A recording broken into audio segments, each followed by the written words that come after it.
Danas je sjajna Sandra Nešić, koja je programski koordinator ICT Hub-a i danas ćemo da čujemo njenu priču. Ćao Sandra, možeš da nam kažeš čime se baviš i kako si došla do svojeg rada? Moje ime je Sandra Nešić i u ICT Hub-u radim na poziciji programskog direktora. Moja pozicija je negde se razvijala pre svega kroz rad sa startupima, počeši od jednog programa koji je bio pre svega za njih edukativan, do zaista onda razvijanja čitavog nekog niza aktivnosti i događaja koji su programskog karaktera i koji su doprinosili građanima zajednica u ICT Hub-u. Kako izgleda rad sa mladim ljudima i sa startupima? Moj posao ICT Hub podrazumeva dosta rad sa mladim ljudima jer su najčešće oni ti koji dolaze sa idejama koje žele da pretvore u neki uspešan biznis. Kao i svi mladi ljudi dolaze sa mnogo energije i motivacije, ali vrlo često nakon ne fokusirani na to kako treba da izgleda njihov put i zato smo negde tu i ja i moje kolege da ih usmerimo na neki odgovarajući način, a onda to sa sobom donosi, da kažem, i izazove u tome kako uspostaviti poverenje i saradnju da oni zaista osete da mi možemo biti ti koji će njih u tom procesu i voditi.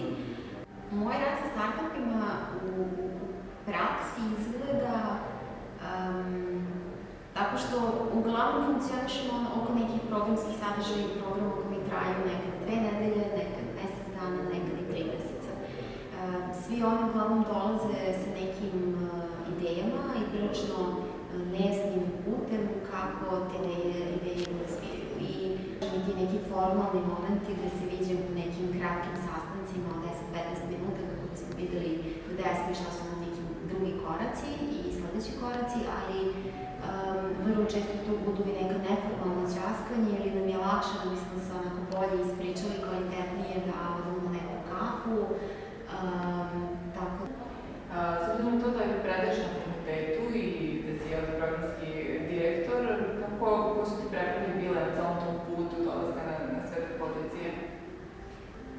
Ja ne vidim da je tu bilo, da kažem, nekih prepreka, naravno kada ste u tim akademskim vodama i kada gradite akademsku karijeru, postoje neki jasno postavljeni ciljevi, završite osnovne studije, želite da ostanete na fakultetu kao asistent, odmah idete na neke moje vreme magistarske ili master studije danas, upisujete doktorske studije i onda zaista vam je jedina negde prepreka prilično borba sa samom sobom da neke stvari uradite brže ili sporije.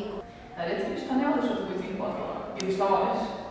Volim usisavanje i volim peglanje zato što za mene malo je to kao moment gde uslovno rečeno leču svoje živice, pustim neku dobru muzikicu, vidim odmah efekt neke rastavljene hrpe stvari ili sklonim do nekog haosa sa podova i sa tepiha i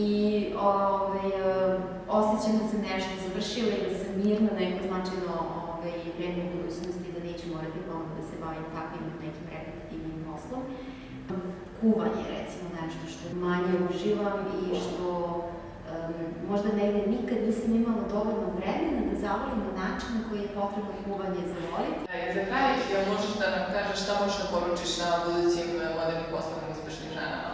Ta neka poruka bi bila da se trudite zaista kada imate i nekoliko alternativa da birate ono gde ćete se zaista dobro osjećati, da budete motivisani da probate neke stvari koje ranije niste radili, čak i ako imate osjećaj da niste možda dovoljno vešti i nemate dovoljno znanja, budete spremni da učite, budete otvoreni. Dragi gledalci, hvala što nas pratite, pratite nas i dalje na svim našim kanalima. Danas se s nama bila sjajna Sandra Nešić. Ukoliko poznajete neku ženu koja je uspešna u drugom segmentu, tako je u komentaru, mi ćemo kontaktirati i objavit ćemo